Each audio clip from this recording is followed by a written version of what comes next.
شروع اللہ کا نام لے کر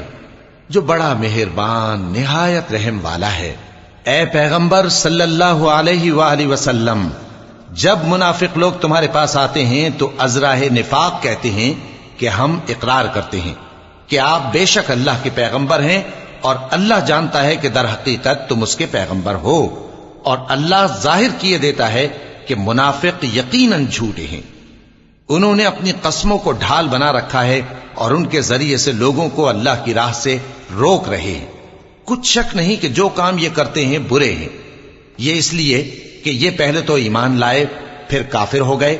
تو ان کے دلوں پر مہر لگا دی گئی، سو اب یہ سمجھتے ہی نہیں۔ اور جب تم ان کے تناسب اعضاء کو دیکھتے ہو تو ان کے جسم تمہیں کیا ہی اچھے معلوم ہوتے ہیں، اور جب یہ گفتگو کرتے ہیں تو تم ان کی تقریر کو توجہ سے سنتے ہو، گویا لکڑیاں ہیں جو دیواروں سے لگائی گئی ہیں، بزدل ایسے کہ ہر زور کی آواز کو سمجھیں کہ ان پر بلا آئی۔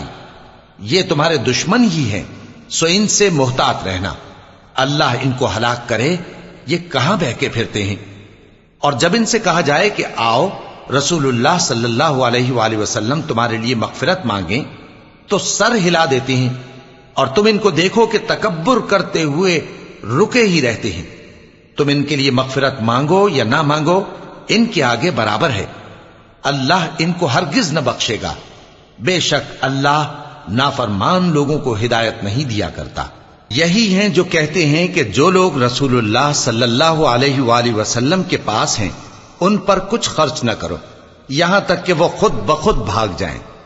حالانکہ آسمانوں اور زمین کے خزانے اللہ ہی کے ہیں، لیکن منافق نہیں سمجھتے۔ کہتے ہیں کہ اگر ہم لوٹ کر مدینے پہنچے تو عزت والے ذلیل لوگوں کو وہاں سے نکال باہر کریں گے،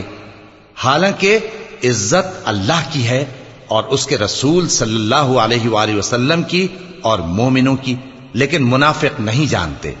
مومنوں، تمہارا مال اور اولاد تم کو اللہ کی یاد سے غافل نہ کر دے، اور جو ایسا کرے گا تو وہ لوگ خسارہ پانے والے ہیں۔ اور جو مال ہم نے تم کو دیا ہے اس میں سے اس وقت سے پیشتر خرچ کر لو کہ تم میں سے کسی کی موت آ جائے تو اس وقت کہنے لگے کہ اے میرے پروردگار، تو نے مجھے تھوڑی سی اور مہلت کیوں نہ دی تاکہ میں خیرات کر لیتا اور نیک لوگوں میں داخل ہو جاتا۔ اور جب کسی کی موت آ جاتی ہے تو اللہ اس کو ہرگز مہلت نہیں دیتا، اور جو کچھ تم کرتے ہو اللہ اس سے خبردار ہے۔